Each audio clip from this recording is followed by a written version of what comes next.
Well.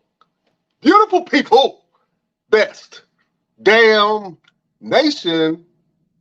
It is Wednesday, and you know what time it is. It is the best damn wrestling podcast.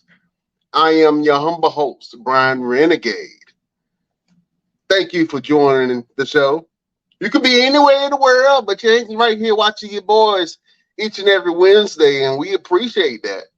You know what I'm saying? So tell your uncles and them, your mama and them that the best damn wrestling podcast is on, and we appreciate you showing us love each and every Wednesday. For everybody that's in Radio Land on Spotify, iHeartRadio, Google Podcasts, Amazon Music, wherever you listen to your podcast, you can listen to the best damn podcast each and every week. We got all kind of episodes for you, man. Uh, today, today, we had to make some adjustments. Our guest had to reschedule, but it's okay. You know what I'm saying? We got more interviews for you. We're going to play a good oldie from last week, man, just in case you missed it, with the great Caprice Coleman, man. So we appreciate you standing by us real quick. Look, I want to go over a couple things that are happening in the world and in the world of wrestling. But I'm going to go to the entertainment side, man. First of all, I would be remiss if I did not wish hip hop a happy 50th anniversary. I grew up on hip hop, blues, R&B, jazz. So all of those influences of black music has inspired the world, and you know the hip hop culture has inspired everyone. And it's a beautiful thing when people can get together and celebrate over a love of music. So I just wanted to share this one post that had Method Man, Busta Rhymes, and 50 Cent on it, man. The boys look buff, man. They make me brother, they make a brother want to get back in the gym. You know what I'm saying? I gotta get back in shape. All of these brothers are in their 40s and 50s. I think Method Man is 50. I think Busta Rhymes is like 52. You know what I'm saying? So I just wanted to show them, some hip hop legends, man. And if you into hip hop, man, just listen to all of your old favorites. You know what I'm saying? I can't really get into a lot of the music that's going on nowadays. It's all over the place, all over the place. Ain't no love. Don't nobody think about love no more. You know what I'm saying? Everybody want to be a dope boy and a hot girl. No, we need some scholars, some doctors, some lawyers. You know what I'm saying? Some inspiration to the community. That's what we need. You know what I'm saying? But hip hop has inspired and influenced all of those. So look, for me, and to celebrate hip hop, man, go ahead and listen to your favorite track, whether it's Biggie, whether it's Lauryn Hill, whether it's Tupac, Ice Cube. You know what I'm saying? If you go down to the trap, if you listen to T.I., you know what I'm saying? If you listen to 2 Chainz, go up north, listen to 50 Cent, you know, anything that, whatever kind of music floats your boat. But we celebrating hip hop. Happy birthday, hip hop. 50 years of change of society, making people who don't have a voice, gives them a voice. You know what I'm saying? So I just wanted to start off the show before I started talking about wrestling. And to be honest with you, man, all of these guys have, at some point, have been wrestling fans. You know what I'm saying? I know Method Man is a huge wrestling fan. He had on a shirt that said he was a Paul Heyman guy. You know what I'm saying? So Method Man always supports the best. You know what I mean? But shout out to hip hop and all the contributions that is made to our society. You know what I mean? It's made a lot of people rich. It has changed a lot of people's lives for the better. You know what I'm saying? So salute to hip hop. You know what I'm saying? I had to start the show off like that. That's just me. Also, people, let's go ahead and get into wrestling, man, because it was somebody who I really liked her character. Let's go ahead and blow out the smoke. It's Lacey Evans. Lacey Evans has contractually left the WWE. She changed her social media handle. She's gone. I actually love the old Lacey Evans' character, and then when they switched over to this Marine Combat Commando, just I don't know, it was just weird, man. But you know what I'm saying? We want to wish Lacey Evans Godspeed. This is coming from Sports Skeeter. They kind of took her off the alumni roster for WWE. You know what I'm saying? So, you know what I'm saying? I think somebody pick up Lacey Evans. Lacey Evans is a great character. You know what I'm saying? Maybe she might go to Impact and do something with that women's division. Maybe she might go to AEW. You know what I'm saying? A lot of people are thinking that she might go to AEW and Tony Khan is going to pick her up. I don't know. She could be a lot better in the ring. She was super sloppy at a lot of times. And I wanted her to win the championship at one point, but then I don't know what happened. She kind of just didn't really put a lot into the craft. Her character was good. Her character work was really good. But for some strange reason, in ring did not translate too well. And she could have been one of the greats. Maybe she might leave and come back. Who knows? Who knows? But Lacey Evans is living her best life. You know what I'm saying? Guns out, buns out. You know, so she's been putting a lot of content out, and I've even seen some things where her fans are asking her to start an OnlyFans. Everybody ain't got to start an OnlyFans, but you know, wherever Lacey decides to do, Godspeed to you, my sister. You know what I'm saying?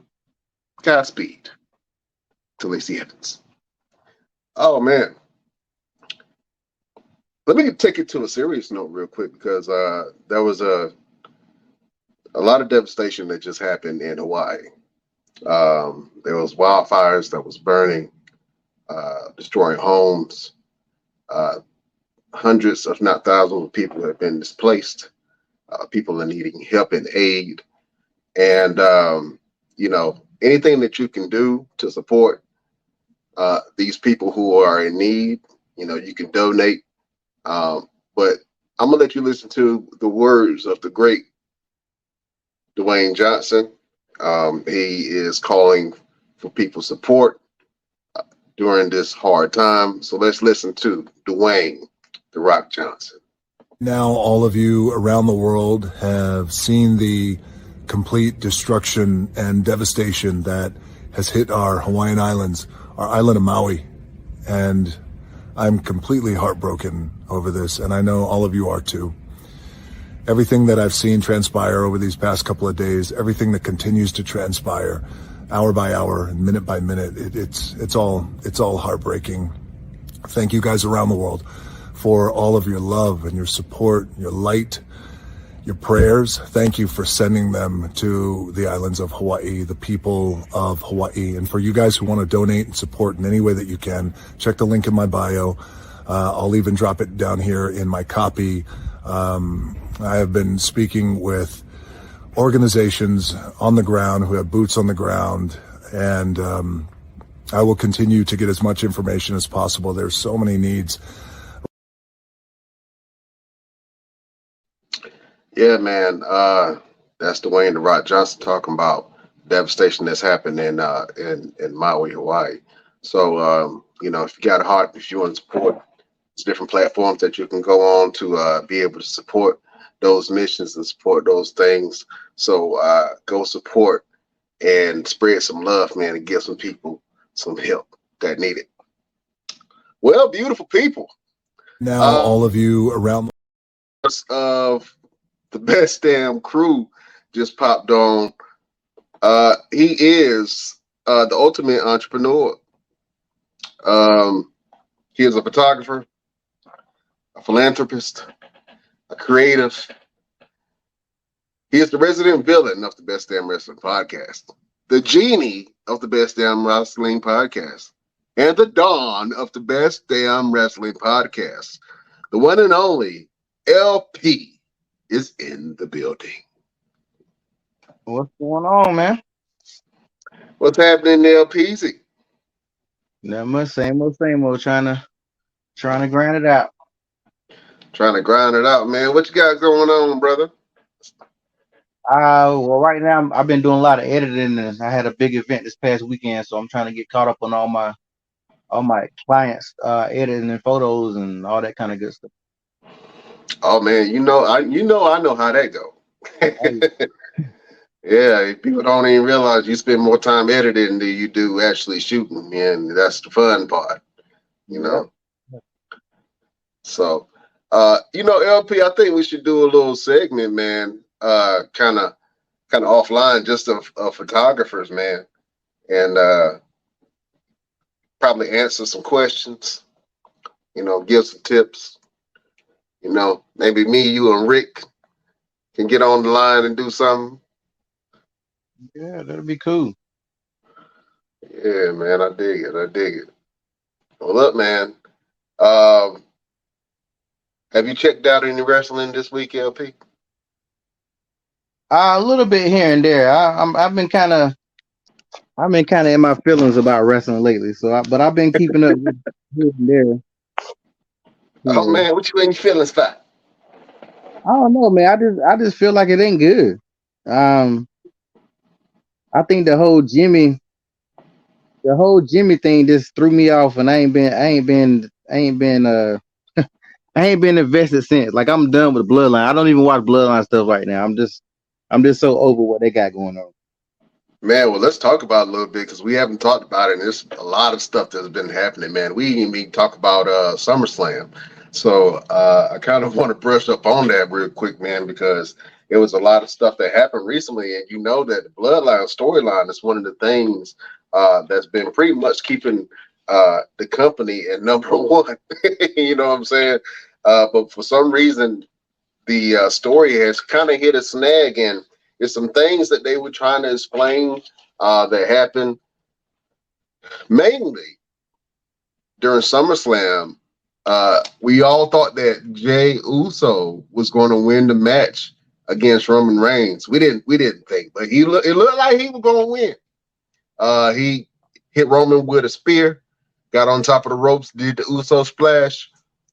1, 2, and then he got pulled out the ring by this mysterious black hooded figure, and he pulled off the mask, and it was his twin brother, Jimmy Uso, who betrayed him and turned his back on his brother. And the whole reason that Jay was fighting Roman Reigns was to avenge his brother Jimmy. Mhm. So if this ain't the ultimate telenovela, I don't know what is. Um, then Jimmy came on SmackDown this past Friday, man, and tried to explain why he did it. And everybody was like, "You sold out. You sold out. Why, Jimmy? Why?" And Jimmy's excuse was, "I didn't want my brother Jay to become like you. I didn't want him to be a selfish, arrogant piece of shit like you." Oh man, and a lot of people are angry about how it ended. And then to be honest with you, Jay Uso on camera after he had the altercation and kicked his brother in the face. He didn't forgive him, he just kicked him in the face. Kicked Roman. And then kicked Uso, man, and left and said, "Hey, I'm leaving. I'm gone. I'm leaving this ring. I'm leaving the bloodline, and I'm leaving the WWE." LP, let's talk about it real quick, man. You say you hated it. Oh man, let's talk about this bloodline segment, man, and where they're going from here, man. And I believe that they let Jay Uso kind of leave so that they can, either extend the story or tell a different type of story or add layers onto it or try to figure out what they're going to do next. But let's talk about it, LP. What do you think about how Jay Uso decided to leave and how the company decided to eventually kind of put a pause in the bloodline storyline? I think they don't have no idea what they're doing. I think they wrote themselves in the corner. Um, the moment that there was nothing that there was nothing that Jimmy could have said that would have made sense. Like there was nothing he could have said that made sense because that didn't make sense. Like it didn't make no sense at all to the whole reason why all this Jimmy started all of it. So I don't know why they decided to do this swerve. I guess they thought it was gonna be bigger than it was, and then they realized people hated it. Um, I don't know. It just really just turned me off. And I've noticed in a lot of wrestling groups and TikToks and stuff like that, a lot of people have said the same thing. Like now they're just turned off from it. Um, because it's getting the NWO status. Like when NWOs went too long and they started splitting the groups up and they started doing all this because they didn't have nothing else. And like right now, that's where they kind of headed. Cause like what's the ultimate payoff? Jimmy nor Jay or Solo is gonna beat Roman for the belt. So what is the ultimate payoff? Like when you get invested in these stories, you want some kind of payoff at the end. And I just feel like they just don't have nothing. They don't have no idea what they're gonna do. I think it had a great run. It was the best storyline in wrestling at one point in time. It'll always be that, but I just think it's ran its course. I think that they ran it into the ground. You know, it's like for all the people who play video games, you ever played a video game like Grand Theft Auto, right? And you get a car, you steal a car, and you're like, oh man, I done stole the car, I done got away with it. And then you're driving and you're going as fast as you can in a clear lane, and all of a sudden you just hit something or you hit somebody. You know what I'm saying? And you kind of just ruin your car, your brand new car. You got. It's kind of like that. It's like they had something and then they started running with it. You know what I mean? And then they start trying to make all these changes and shifts and stuff. And it's almost like they ran into a tree. You know what I mean? And now they got to figure out what they're going to do now. You know what I'm saying? So I don't like how they kind of ruined the story. I would have rather they continued the bloodline and them got back together and then started showing cracks after the second chance. You know what I'm saying? I would rather them still be together and then causing havoc and driving the WWE forward than everybody breaking up and then you trying to figure out what's going on. Now it's just like you mentioned before when we was talking about the TV series From or The Walking Dead. Like it's going on too long, and now you're trying to do something to swerve the people. But you got to realize that the wrestling fans are smart now, man, and you have more content than you ever have. Gambling on a storyline like that is very, very tricky. You know what I'm saying? Either it's going to go really well or it ain't. And if they have a third act or a third half that's completely better than what we've already seen, then it'll make sense to me. It'll be worth it. But right now, I don't see it. I don't see, like you said, I don't see what the payoff is with the whole bloodline separating. You know what I'm saying? And where does this leave Solo? Who is Roman's next challenger if it's not Jimmy or Jay? Who on SmackDown is going to step up? Yeah, I think a lot of it is. I think they're doing a lot of it because they're trying to protect Roman and make it so he don't have no matches. But at the same time, they're throwing themselves in a worse of shape because now y'all done that, and now people don't like it because it just makes sense. Like that moment was nothing shocking about that moment. It just was stupid. Like I just could not get over how stupid it. I literally was. I was like Randy Orton when he was like with Kofi Kingston. It's stupid. It's stupid. Like that's all. That's all I can say was like what? And I think, and even the fan reaction was the same thing.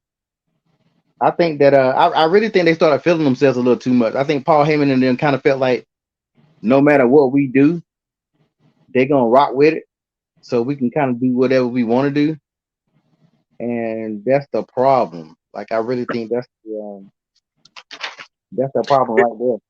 I think if Paul Heyman is still driving the reins, then I'm okay with the story and where it's going to go.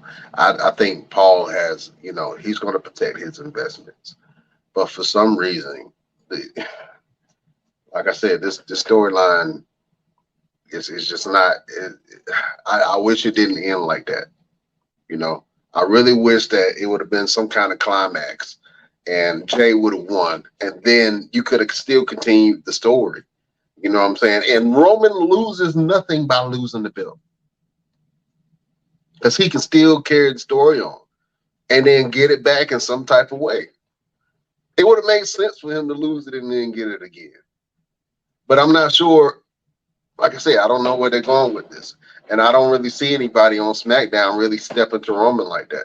You know, Bobby Lashley is back, but I think they've thrown hints at a new bloodline with Bobby and the Street Profits. But what'd you say? I said a new Hurt Business. You said Bloodline.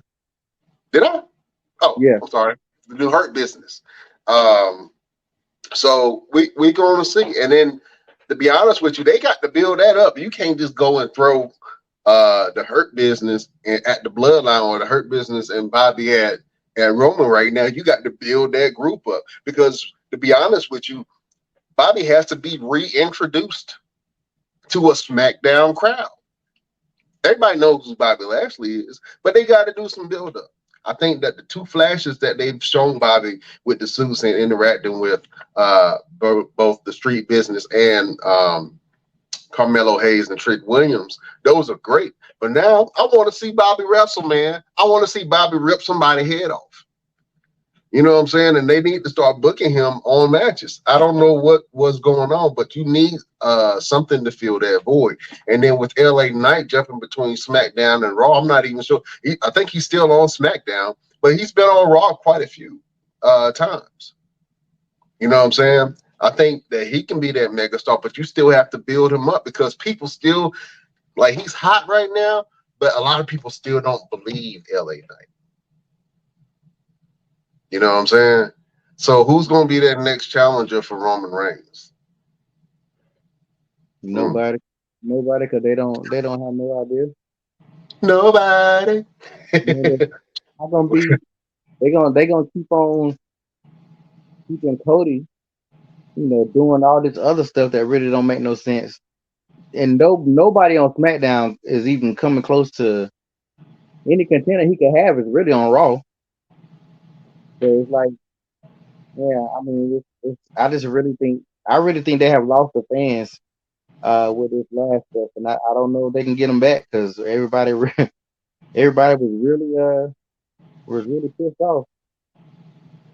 Well, to be honest with you, I think it might be a blessing in disguise for some people if somebody can start filling that void. I think LA Knight has a good natural organic fan base that's growing, but now there's a void. It's a little gap, and whoever can squeeze in that gap and start pulling the SmackDown crowd on their side, man, and start giving amazing matches on SmackDown could possibly be a great contender for Roman Reigns. But like I said, you have that void, and then all the big guys are on Monday Night Raw. I hope they're not going to try to pitch Karrion Kross to Roman Reigns. I would hate to see that. I would get super pissed off. AJ Styles is a great contender for Roman Reigns. You know what I'm saying? You need to start making some matches, man. You need to start having Roman really start defending his belt. And now that he doesn't really have the bloodline around him, and Solo was kind of looking at Roman sideways, who now it's the time to step up. Like Shinsuke Nakamura, when he stepped up to Seth Rollins, he came and he was on a tag team match with Seth Rollins and Cody Rhodes. And then they actually won the match. And then Shinsuke turned around and kicked Seth Rollins in the face. And people was like, why you do that? Why you do that? We all knew why he did that. He won't get looked at like that. He needed to be able to cause some stir and attention and to be able to get himself a match. Now he has a match against Seth Rollins. I'm not sure when that's going to happen, but that's going to be an absolute banger. Shinsuke Nakamura versus Seth freaking Rollins. But somebody needs to do that same thing on SmackDown. Somebody. Yeah, but they're not. They too busy. They're too busy trying to protect Roman. That's the problem. Stop protecting Roman and let him actually, let him do some stuff. Like Roman's the only champion I've ever seen that he's more protected than any champion I've ever seen before in my life. He's more protected than John Cena. He's more protected than anyone. And all they're doing, the more they protect him, it just This is like, let's say Roman gets hurt right now. Like, supposedly he already supposed to be hurt anyway, or he's supposed to be taking a little bit of breaks. Right. If Roman leaves right now y'all got to scramble trying to figure out who y'all gonna push next or who's gonna be the next person. Where there should already be 4 or 5 people already active. When Triple H was gone for 6 months, it didn't matter because you had Stone Cold, The Rock, Kurt Angle, Undertaker. When The Rock was going to Hollywood, you had Chris Jericho, Triple H, The Undertaker, Stone Cold. Like, they had so many people in places that it didn't matter when a top star gone. Like right now, y'all put Roman as the top star of the top star, and nobody else is top stars. Like, I don't know. I've been feeling this, like, another thing that pisses me off too is KO was hurt, but when Liv Morgan got hurt, they made them girls fight for the belt and took the belts from them. So I guess with KO being hurt, y'all just gonna let the tag belt sit there until KO come back and let. Yeah, I think that's crazy too. Let's talk about that real quick, because I do feel like that the tag team belts are being held hostage, man, both for the females and for the males. And I don't know what's going on because the tag team division was red hot, especially when the Usos had the belt. You know what I'm saying? And then, I think they still should break up the belts. I think if this is not the perfect time to do it, then when? If this is not the perfect time to break up the SmackDown belt and the Raw belt, then when is a good time? The women don't have a bit. The NXT women don't have a tag team belt right now. And then the women's division, the 2 tag team champions are Chelsea Green. And Sonya Deville just got hurt, so she just had I think it was an ankle surgery or something went with her ankle or her leg, but she just had surgery, so she's going to be out. And then Piper Niven or Doudrop just kind of stepped in to say, "I'm going to be your new partner." She ain't had to interview or nothing. She just stepped in and said, "I'm going to be your partner." So now we have this makeshift tag team that we don't even know if they can work together or entertain the fans. And then with Sami Zayn, I don't know what Sami is in limbo right now. He just helping out everybody. He ain't even having matches himself. Listen, after the Bloodline storyline, Kevin Owens and Sami Zayn kind of had to stand on their own, and they had some flashes of brilliance, but that kind of fizzled out. And now that Kevin Owens is hurt, Sami Zayn just got hurt. He had a tennis elbow, but then he was able to be cleared by the doctors to compete. But man, like, let the tag team belts go, man. Let the mother cat shine, bro. You got like all these tag teams that's just sitting there. Alpha Academy is red hot right now. They just kind of sitting there. Even though Chad Gable has a match against Gunther next week, put the tag team belts on somebody. Give me a tag team turmoil match. Yeah, you know what I'm saying? Yeah, it don't make no sense for and I know Triple H in that little interview said he treating the men and women the same. Like, no, you don't, dude, because when Liv Morgan got hurt, y'all made them fight and lose the belts. So y'all can't do the same thing with. I think they was about to start doing something with KO and Sami, and maybe KO ain't gonna be gone that long, so maybe that's why they doing it. But yeah, just like you said, like their stories went down because they're not building nobody's stories. Like, you really can look the New Day.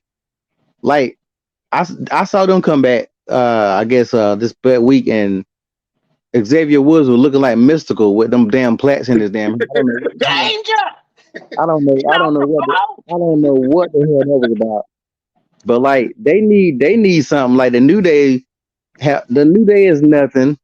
Like, they ain't got nothing going on. Matt Riddle, he's another guy who don't got nothing going on. All he do is just jump around from person to person.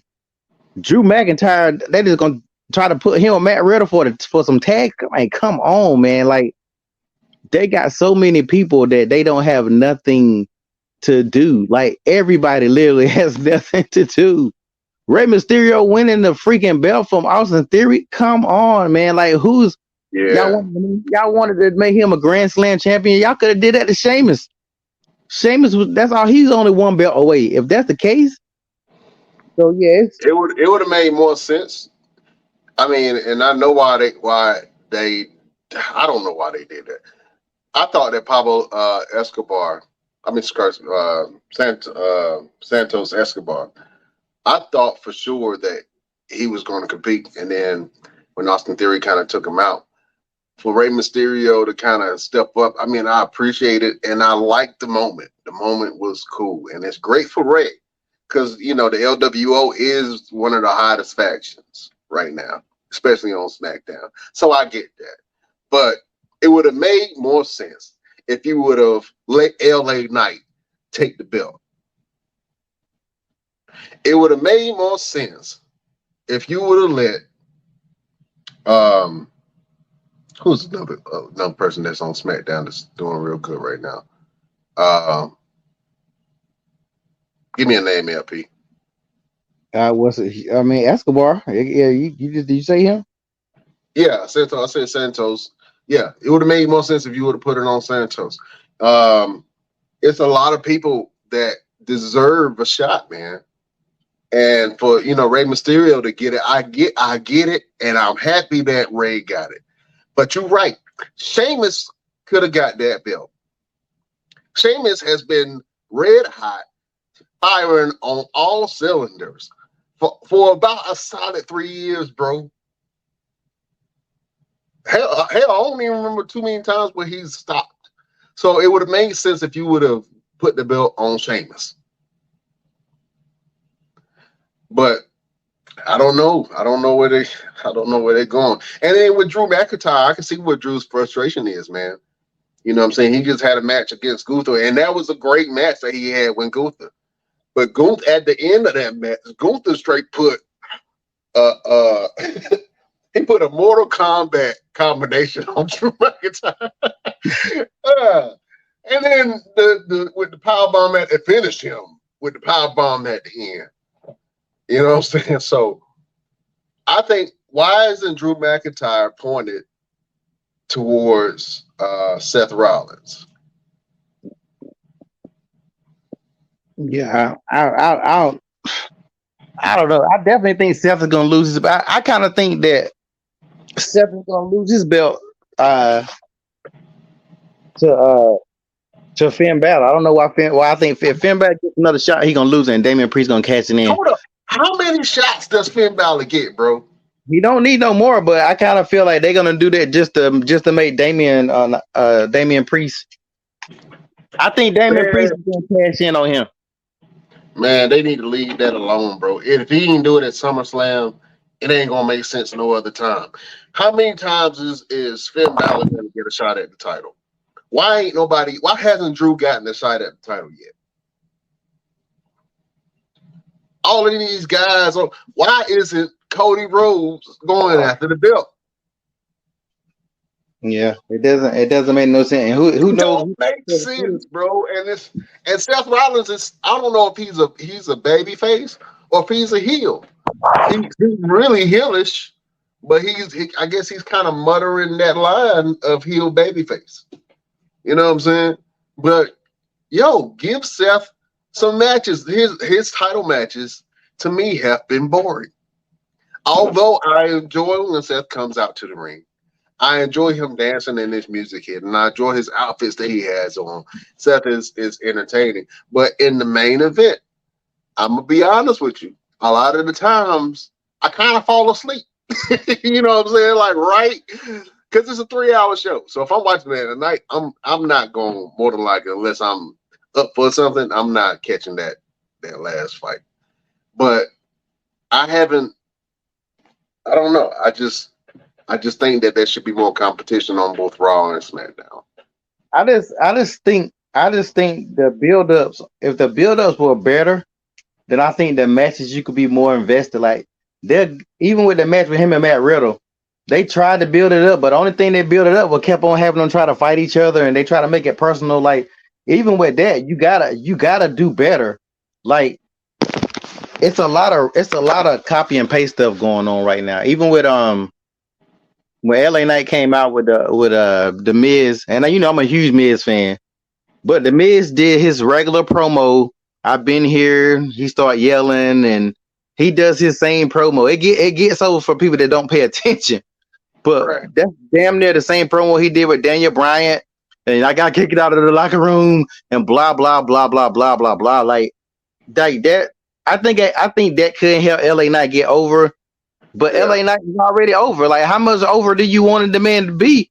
To give y'all had the perfect chance to give the man the belt at SummerSlam, which would have made your pay-per-view. But no, y'all decided not to have nobody fight for the belt. And then y'all gonna have a title change on a SmackDown to I don't know how old Rey Mysterio is, but a old ass Rey Mysterio. So, and now y'all talk even with the LWO, which is over for whatever reason. They're just the LWO. What do they do? The LWO does not do anything. They're just the LWO. What faction doesn't put fear or do something or win something? They're just there.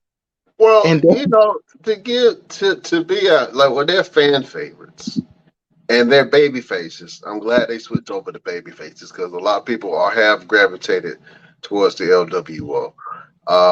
And Santos Escobar is a great wrestler, man. If they let him go, he can put on some amazing 5-star matches.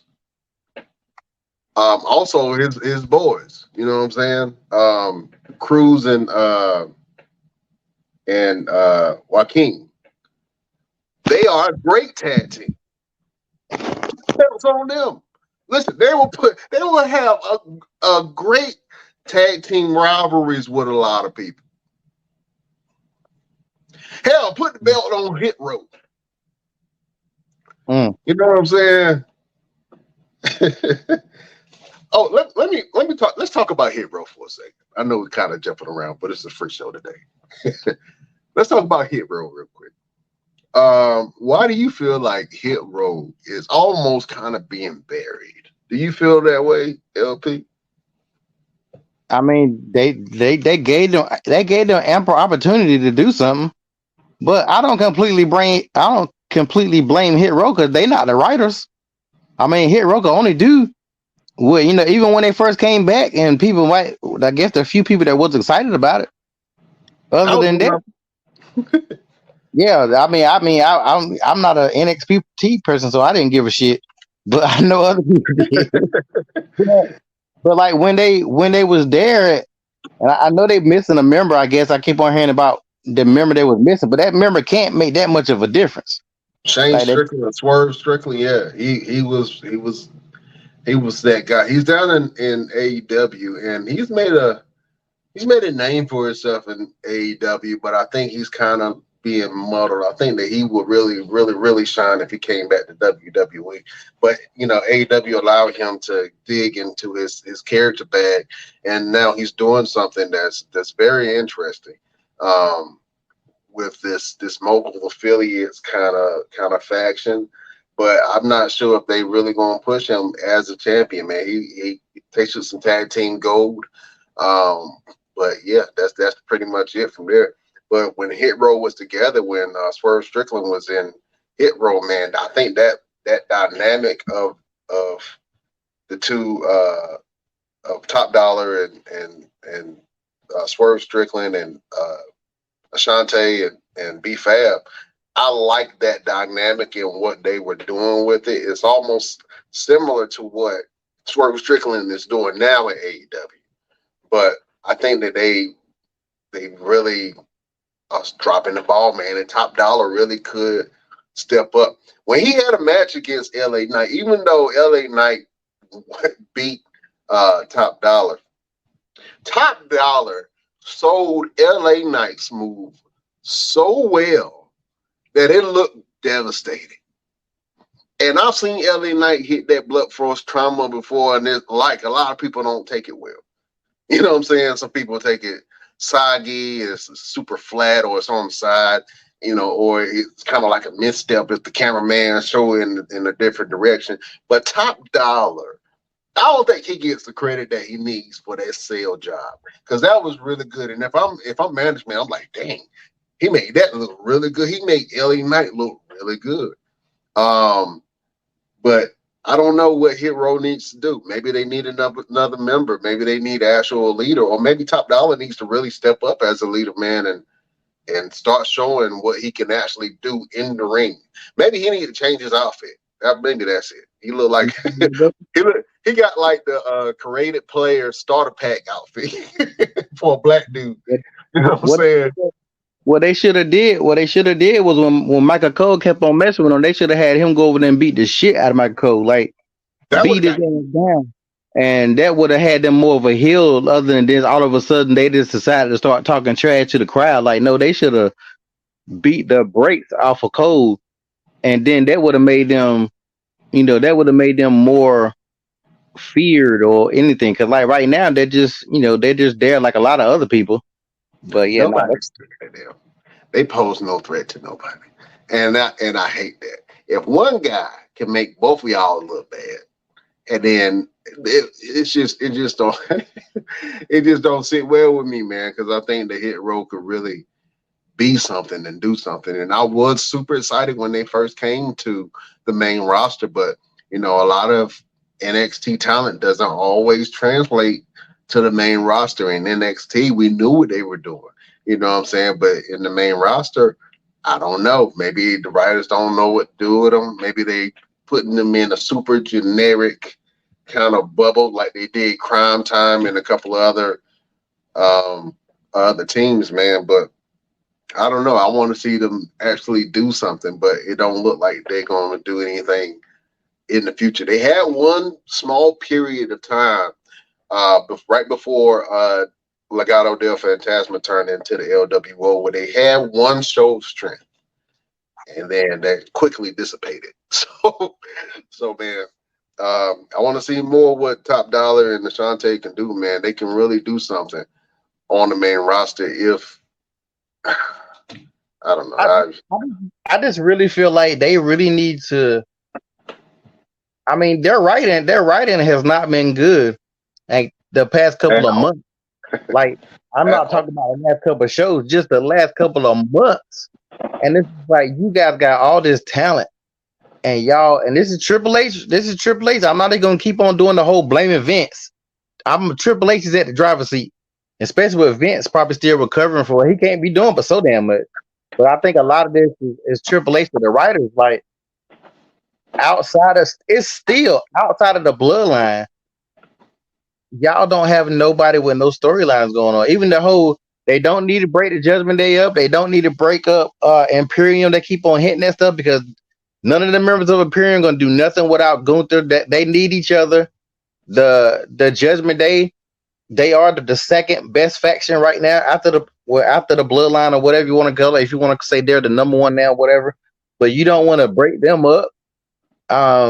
Finn need to stop acting like a little girl. They got Finn acting like a girl every week. And this the other little Chris Benoit watered down version of whoever the guy is, JD whatever. JD Madonna. He like a Dollar Tree Chris Benoit. So I guess they got. Listen, I'm glad you said that because on Monday Night Raw he slapped a cripple. Well, I can't call it a cripple crossface because Benoit just made it look so devastating. But he put a crossface on Sami Zayn, man, that looked really good. And he got them. I don't know. It's like when you see him, you think that he's a little person because he has a huge head and his body head measurements don't quite equal up. And you're thinking that he's a short guy, but then when he's standing across from like Finn Balor and a lot of these guys, he looks like he's about 6 feet tall, and it's the weirdest thing to me. It's the weirdest thing to me. It's like, man, you look like an adult troll doll.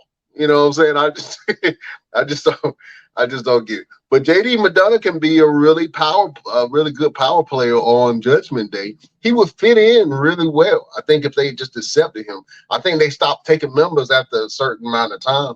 But maybe the Judgment Day needs to add on another member or two. And JD Madonna would really fit in like a glove with Judgment Day and what they got going on. You know what I'm saying? He's gonna replace Finn Balor. I can already see it. they got it like he's Finn's boy, but he's gonna be the one that betray Finn and join the Judgment Day if they go that route. Because I don't see Damian Priest leaving because Damian Priest don't got no issues with nobody.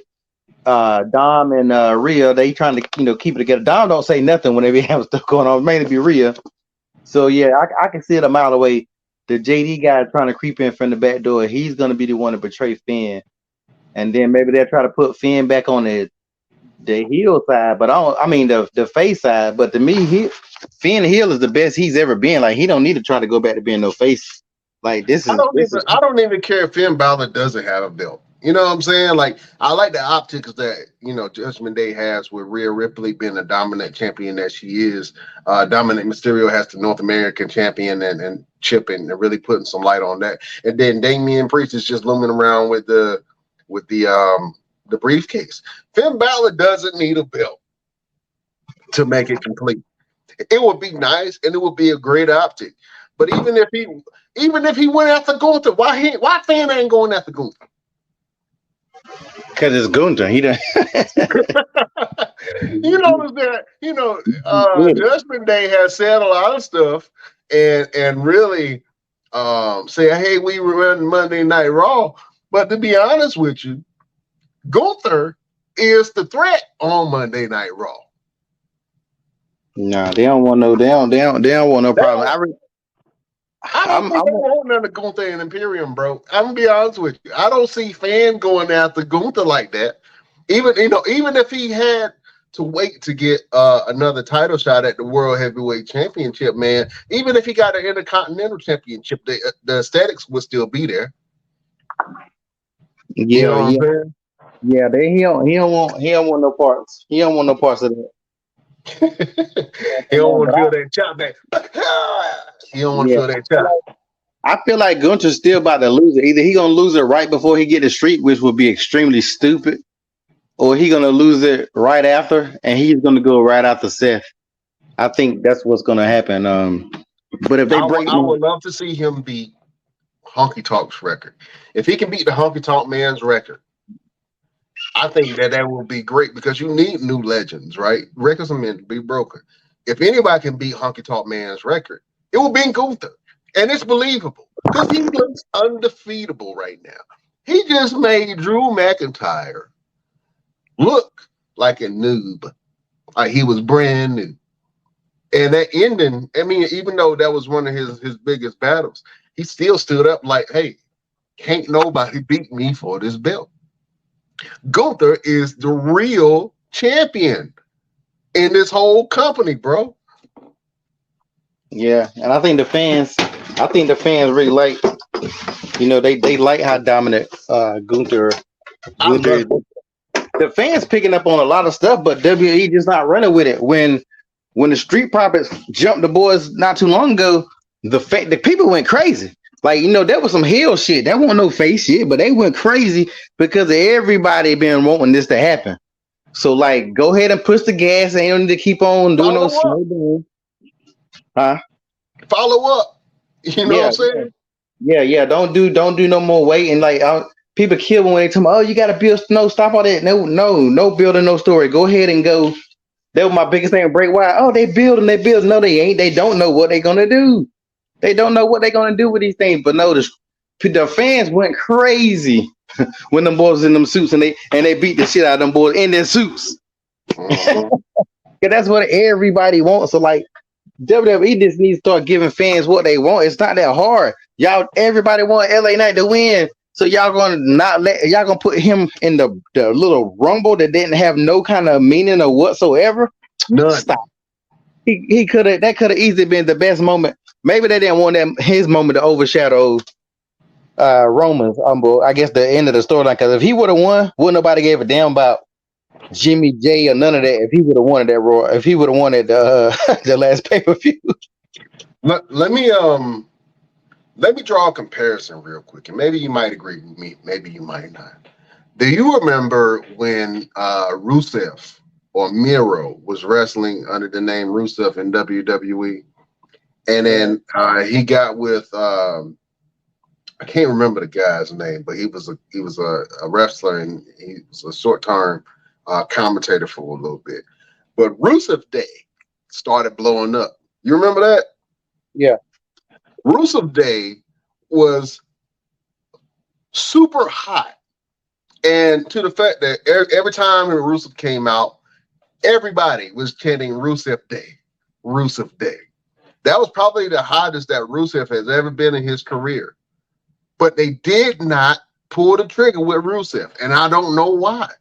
And I kind of feel like that same thing with LA Knight, that he's hot, and I hope that he can sustain all of that fire and that heat and that passion that he has until his opportunity really comes. And I wouldn't be mad if he had he had an opportunity at SummerSlam.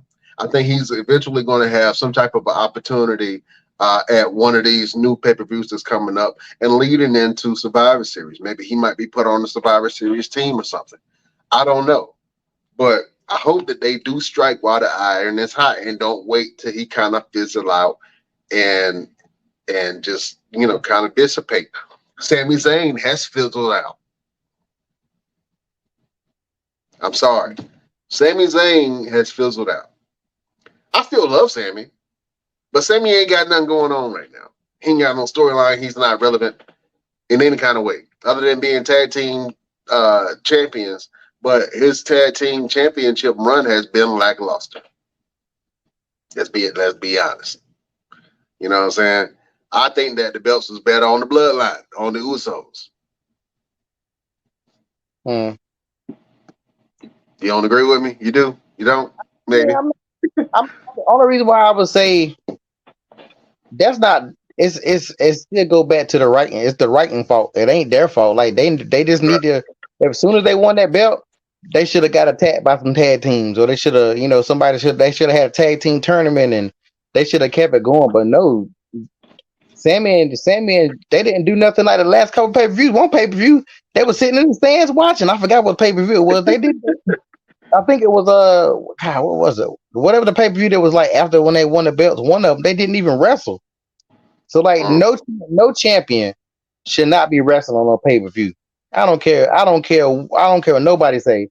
Every champion need to be wrestling on a pay-per-view.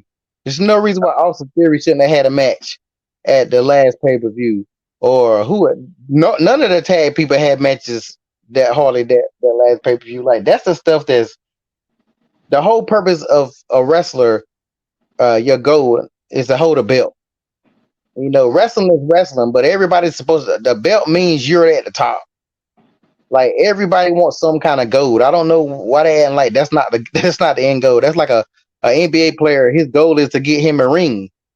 Do what you got to do. Change teams. Do whatever you got to do. You want that ring. NFL players, you want a championship. There's some greats that never had them. That don't mean they're not great, but that's still your ultimate goal.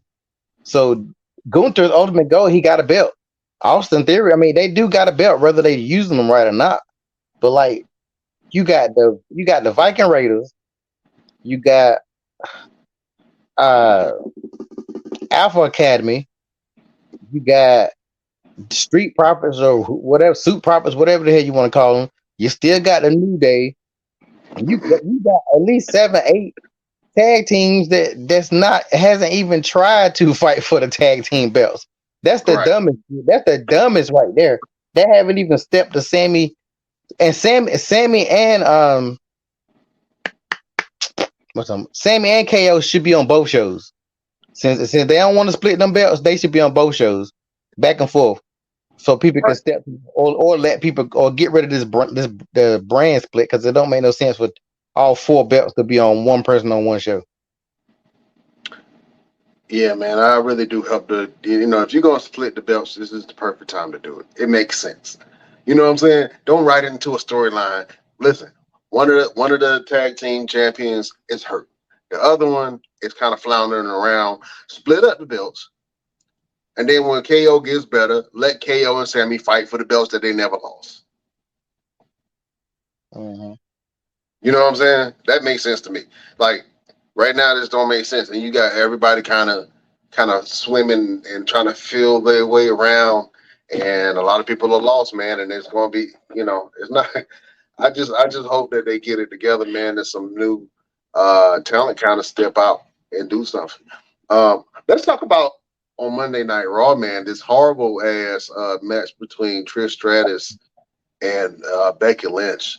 I just, oh man, it's like I think Trish Stratus is kind of slowly ruining her legacy by trying to compete with these women, man, and it's just like it's very hard to watch. They had an extended match on Monday Night Raw. That match was cut from SummerSlam, thank God, because I don't know if I could have sat through that whole match and watched just Trish Stratus botch her way through the whole match. It was nothing but botches. I didn't like the match at all.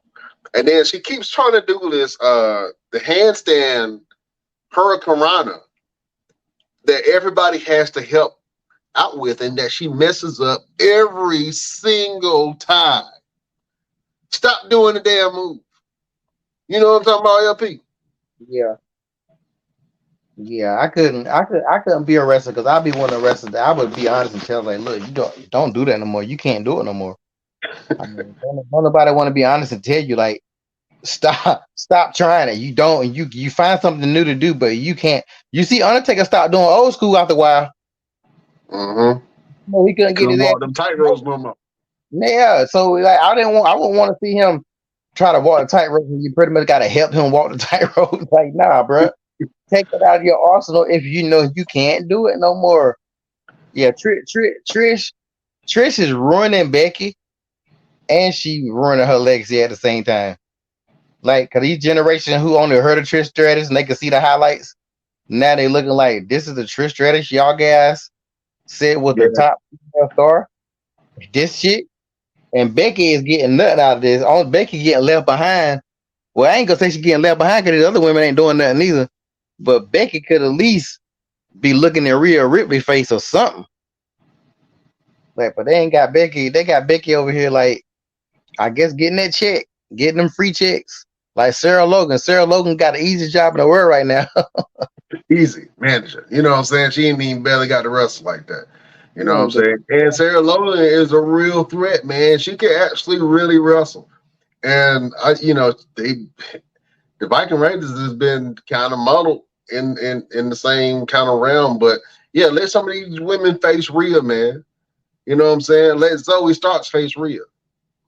Rhea just had a match with Indy Hartwell. She made Indy Hartwell look like an amateur. I don't know who Indy was trying to impress in management, but she did not do it. She did not do it. It's kind of squandered her opportunity, man. Yeah, where's Nikki Cross? Let Nikki Cross fight Rhea. You know what I'm saying? It just don't make sense. You kind of, and I was thinking about it, right? I'm gonna ask you this question, LP, and I think this is gonna be interesting to you. Who was a more dominant champion? And if they faced each other, who would win? China or Rhea Ripley? It's kind of. I know a lot of people want to compare both of them. I personally think Rhea Ripley would destroy China because Rhea is a better wrestler. China. You got to think China got away with a lot of stuff, but you can see a lot of wrestlers now talking about China messed a whole lot of stuff up. They just covered. They covered. I heard Jericho talk about how many times she messed up. Jeff Jarrett, especially because they used to have to wrestle her. So yeah, they talked about a whole lot of stuff, and you got to think China fought people like the Cat. China didn't have they never let Jacqueline fight China. That's the fight that should have happened. Yeah. They never let China go against what's your girl? What's the other black girl? Not Jacqueline. Jazz. Yeah, I don't remember China stepping up to Jazz. Like they kept China away from the real challengers. I don't even remember China really messing with No, most of the women that China wrestled was them pretty wrestlers, them pretty girls. China did not. By the time them other girls came up, China started doing the guys. So no. They made China look good, but Rhea, if you wanted to take your feelings and emotions out of it, Rhea, Rhea is 1,000 times a better wrestler than China. Now China might have been stronger than Rhea, but like wrestling wise, Rhea would destroy China in a match, in a straight up match. They're making Rhea too dominant though, because Rhea is dominant, but there are too many females. These females can keep up with Rhea to an extent. Now they ain't like she's just gonna go through them and run through them like a freight train. Like I'm not I hate Natalia, but Natalia could hang in there with Rhea, and she probably possibly beat her. But stop making Rhea like she damn the human juggernaut, because she wasn't like that before. Rhea was getting beat just like any other female before. Now all of a sudden y'all want to make her look like even Charlotte Flair would, don't dominate nobody like that. And they the same damn size damn near. So yeah, they be doing too much sometimes. Rhea is dope, but let's not act like Amber Moon or some of these other, I know she ain't even in the company no more, but just like if some of these other females, your girl we just spoke about, Valhalla or whatever the hell the damn name is, she could give her a go. Like, let's stop tripping now. She like I said, she might not beat her, but she shouldn't be squashing all these females like that. That's where they're messing up, because she don't even need to be. She gonna be squashing people like that. And I know they're not gonna do this man versus woman thing. They keep on trying to act like they want to do, because nobody want to see that, bro. I'm I don't want to see it. They play around with it a little bit. I remember when Rhea fought Akira Tozawa. That was so funny, man. I love Akira Tozawa, man. I think that he don't get enough play on TV, man, because I think he can really carry on some comedic moments. But they tried to intergender match, and it was uncomfortable, bro. I don't like watching those matches. I don't know who likes watching those matches. You know what I'm saying? I'm not sure who's requesting that Rhea Ripley fight a dude. I don't want to see that, bro. They gotta stop building her up and having her attacking guys if they're not kind of. I'll tell you, I just want to see her get RKO'd, and that's all I want to see. I'll be happy with it. That's all I want to see. But like, they gotta have her start losing or bring another female up. Look at damn near Shayna Baszler. What Shayna Baszler got to do right now? Shayna Baszler should be able to handle. Shayna would be a serious threat to Rhea. Yeah, it's like, yeah, they need to start, and like, that's who Shayna Baszler need to be worrying about right now. She had that horrible match with Ronda, so I hopefully she need to show up next week or show up randomly and beat the hell out of Rhea. Like, beat Rhea down like nobody has beat Rhea down, and then they can start building that there. But they protecting these people too damn much. Let me ask you a question, LP. Why do you think that the Why do you think that the Shayna Baszler versus Ronda Rousey MMA style rules match didn't really translate to the fans on SummerSlam? Because it just wasn't entertaining. I don't know if you remember when Ken Shamrock fought. Who he fought in that damn Stu Hart dungeon? Was it Owen or something? I don't know if you remember that. It was Owen Hart. I thought that match was gonna be horrible, but that match was good. Like they made that match believable and made you think they was really fighting. This I knew if they would have made that match work, they would have had to do it somewhere else. Like they should have made a little octagon or had them go somewhere else and like beat the shit. They should have let them shoot fight. That's what they should have did to an extent, because nobody cared about the beef. Her turning on her out of nowhere with no kind of build up, it was shocking. I mean, it definitely was a shocking moment to me, because nobody seen that coming a mile away. But it didn't make no sense storyline, because even that little story they tried to throw in there didn't even make, and nobody likes neither one of them. So it ain't who you really cheering for. So and then they should have made Ronda more of a heel. In that they should have had Ronda acting a little bit more heelish, and at least Shayna would have got a little bit of face energy. But like nobody was invested in it, so nobody really cared. this was my problem with Ronda Rousey. When she was a baby face, and then she started getting backlash, right? Because people started seeing how she was wrestling and how she was being given and gifted everything. Um, I think that once the natural hate kind of came to Ronda and she did switch over to the heel character, I really didn't see her embrace the heel. Like, I didn't see her embrace. She tried, but she could have really embraced it and then ran with it and been at the top, uh, respectively. You know what I'm saying? Almost like a Brock Lesnar, Roman Reigns type. That's where Ronda Rousey should have been. And the fans started revolting against her because they started realizing, hey, she can't really lead a match. Like, you know what I'm saying? She's kind of super sloppy in a lot of areas. And I don't know, some stuff ain't really translating. To me, two of Ronda Rousey's best matches, to me, well, I gotta say three. She had three. Was against Charlotte Flair, the first time that her and Charlotte fought. And then Charlotte beat the hell out of her with that kendo stick, and everybody was like, "Yes, do it for us." That was one of them. The second match was against Nia Jax. She had a really good match against Nia Jax that I don't think gets enough credit, man, because Nia Jax was beating the hell out of Ronda Rousey that whole match. Where Ronda looked like she was really going to lose. And then Raquel put Ronda through the ringer. You know what I'm saying?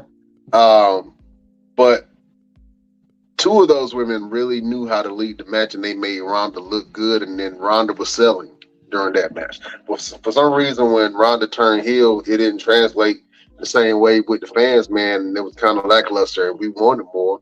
We wanted her to do more in the ring and be a better character and learn really how to talk. But I don't know. It felt like that she really didn't take the assignment and elevate it like she needed to. She just kind of was standing on the laurels of I'm Ronda Rousey and not actually putting the dedicated work to really making her a legit legend in the ring. Although she will be a legend in the ring and future Hall of Famer for WWE for all the things that she's done for the women. Because to be honest with you, if it wasn't for Ronda Rousey, we wouldn't have had a main event featuring the women.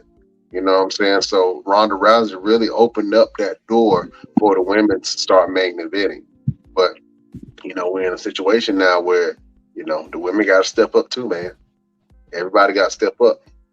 You know, we want to see a better product. So, Yeah, I don't know. I just think everybody in WWE. That's why I'm being kind of turned off. I just think everybody, from the writers to the wrestlers themselves. I mean, look at that match with Asuka, Charlotte, and Bianca. That was a horrible damn match. Like, it's horrible. Yeah, I don't like it at all.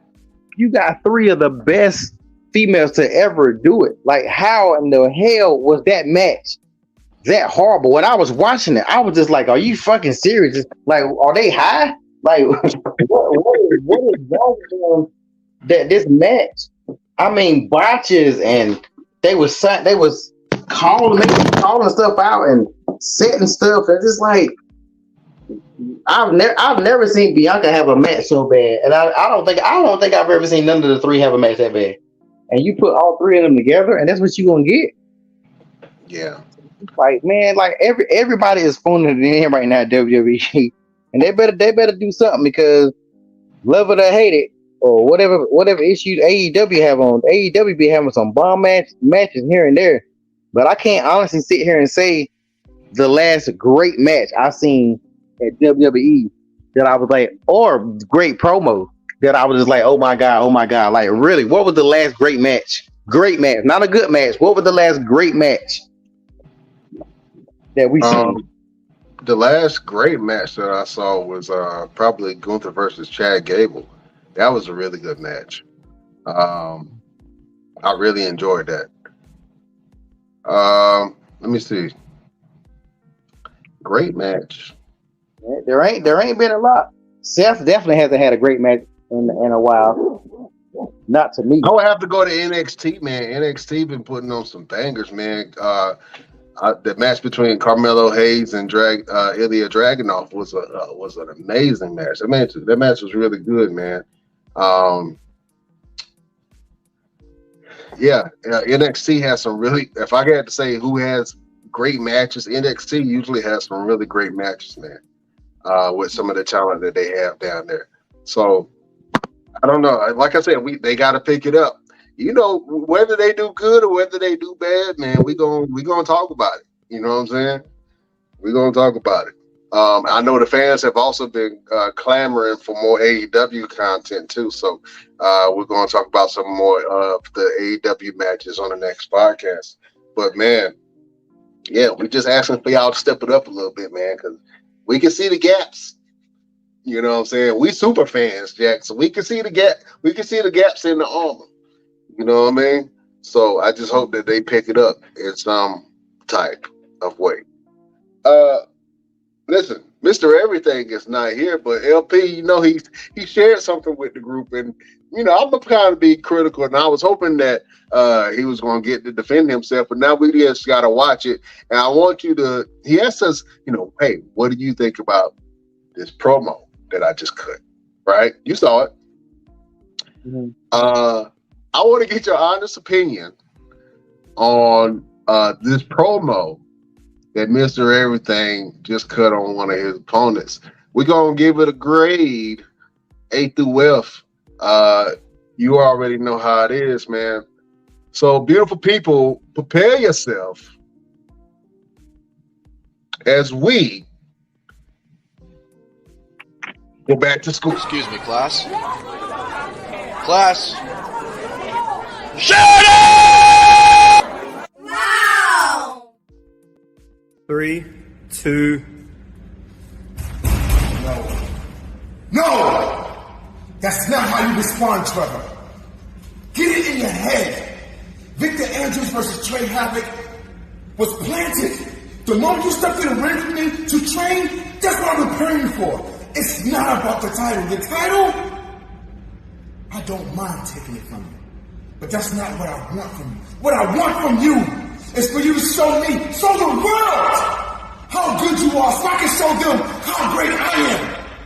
I need you to focus. I need you to keep your eyes on the prize and your freaking head in the game. Trey, I want the best of you. That's all I ask. It's the best of you. Because I'm going to tell you like this. If you don't stay focused, if you don't keep your eyes on me, let me tell you what's going to happen. Mr. Andrews is a monster. Mr. Everything is a beast. When you step in the ring with me, it turns into the streets. I'm tired of talking to you jokers. I'm about to stick a fork in you jokers. Because when I hit you, man, I'm going to send a ref to send you, man. It's going to be messed up how I do you, man.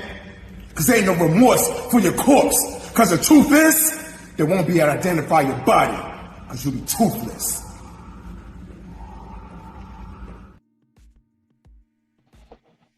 Oh, man. LPZ, what do you think about that promo that Mr. Everything just cut on his opponent? I believe his name is Trey Hat. It won't bad. The echo one throwing me off a little bit. I guess the area he did it in was the worst place to ever do a promo. I'm gonna have to get him some microphones, man, some portable mics. That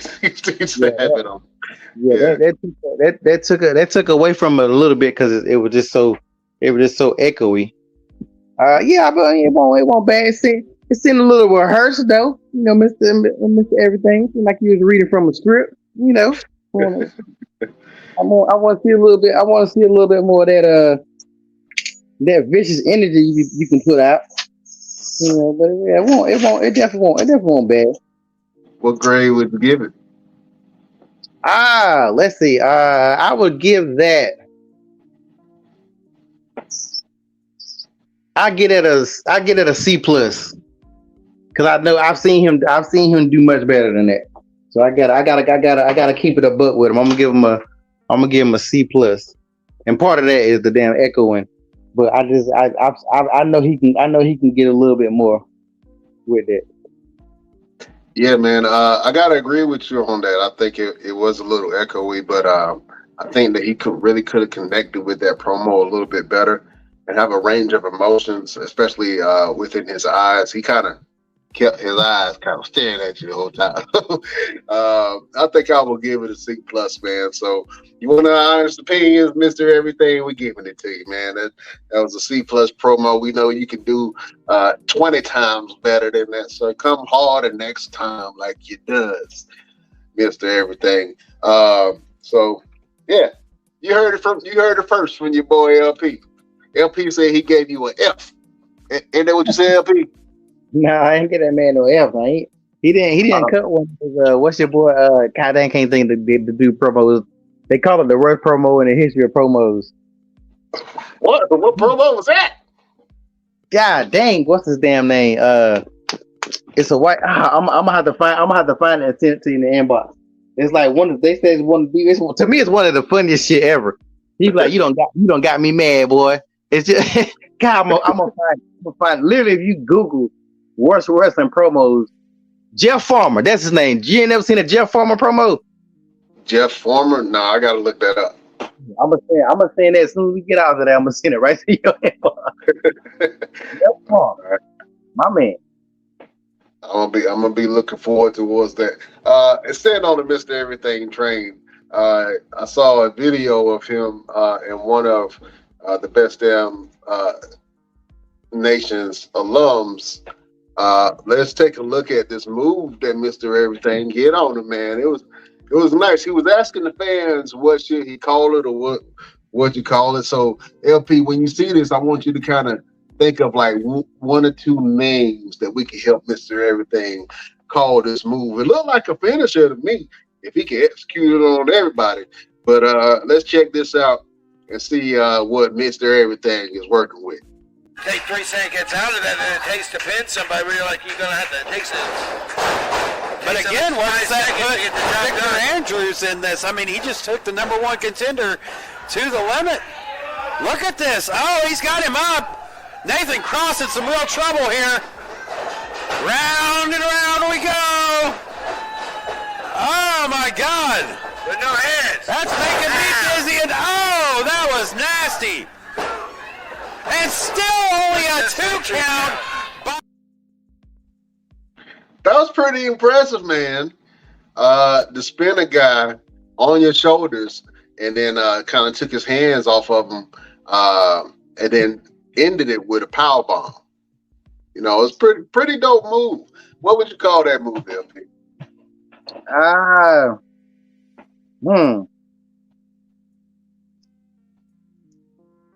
I'm not sure about that. I might have to. I don't know. At first, before he hit the end, I thought what's the thing Cesaro do when he spin you around the? He calls that the UFO. Oh, I didn't know they had a name to it. Yeah, Cesaro did it. He did it to Seth Rollins, I believe, 2 WrestleManias ago. And I thought that was an absolute great moment that he did with Seth Rollins when he did the spinning of Seth Rollins on his shoulders. Maybe everything goes down. You know what I mean? I don't know. He can call it the 360 of death, and every time he do another circle, he got to count it, and he added up to how many points of death to get. Like if you do it one time, it's a 360. If you do it again, well, I don't know what's 360 plus 360. It can have multiple. It can have multiple numbers on it. Yeah, so, yeah. I'm gonna have to think. I don't think I've ever seen that variation of now I'm trying to think about everything anybody do that before. Especially when I don't remember seeing anybody do that move before. And like I said, I was like, you know, he really could make that a finisher, man. The guy kicked out of the move, man. I thought that could have been a nice finisher for Mr. Everything. Yeah. Maybe he might think about it. You gotta put a little bit more up on though. They can't be kicking out. You can't do all that and they kick out now. So you gotta. Yeah, they can't do all that spinning and they kick out. Yeah, so I'll be pissed off. Oh Yeah, man, you gotta put more force. Put more force in it when they slam them. yeah, just slam him on his head, just the back of his head to be nice. Oh man, well listen, beautiful people, we got to go. LPZ, thank you for joining me, my friend. Listen, let the beautiful people know what you got going on and where can they find you. As always, you can find me on Instagram. One Click Photography Shoots.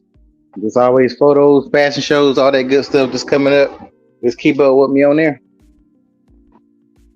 Oh man, thank you for sharing that, LP. My name is Brian Renegade. You can follow me on all platforms at Brian Renegade and see what I got going on. Of course, we got the show, the Best Damn Wrestling Podcast, but I also have a show that's coming up called Ain't That Autism that explores the unknowns of autism and gives people advice on what they can do to help their family members develop and grow. Real quick, I just want to share this with you. Check out some of these slides that we have for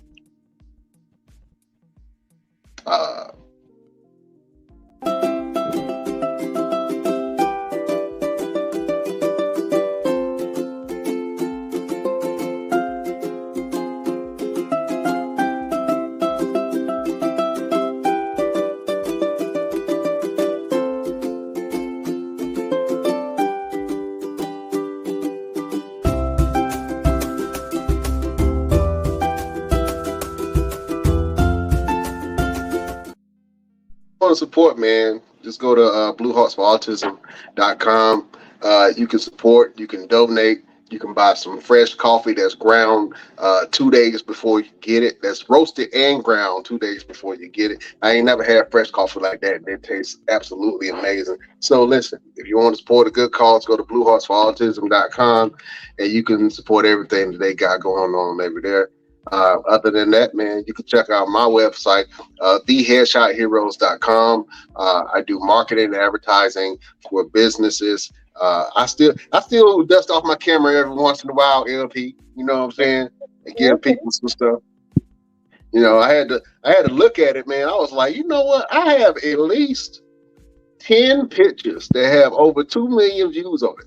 You know what I'm saying? So I was like, you know, as a photographer, I'm pretty happy about that. You know what I mean? Yeah, man. So, you know, if you need some advertising and if you need some promotions, you can either hit up myself or you can hit up LP at One Click Photography Shoots. LP does every damn thing. So if you need some photography work, video work, if you need to choreograph a whole dance routine, you know what I'm saying? Or if you just need the resident villain of the Best Damn Wrestling Podcast to tell your ass the truth, hit up LP at One Click Photography Shoots, man. Listen, LP, you know we do this each and every week, man. Do you have a final word or a word of motivation, a word of advice to get people through the week? Do you have a word of motivation or a final word for the beautiful people? I guess I'll say, if you have a dream, it'll stay a dream until you wake up. All right, I like that. If you have a dream, say that one more time. If you have a dream, it will stay a dream until you wake up. If you have a dream, it will stay a dream until you wake up and do something about it. Amen, my brother. That's a good one right there. That's a good one. I'm gonna steal one that you had, LP. I was looking at it the other day, and I was like, that was a really good quote. And it was a quote that LP said to me, and he said, "Can't never could do anything." So I'm gonna reiterate that from the great LP, man. I thought that was really good. If you saying you can't do something, if you say you don't want to do something, can't never could do anything. So start saying I can, I will, I am, Give yourself words of affirmation. You know what I'm saying? Surround yourself around positive messages and positive people. And stay away from saying can't, because can't never could do anything. Those are great words from your boy LP. That's echoed by your boy Brian Renegade. Beautiful people. What do you think about that, LP? Oh yeah, sounds good. Sounds great. You know what I'm saying? I had to give you writer's credit on that one.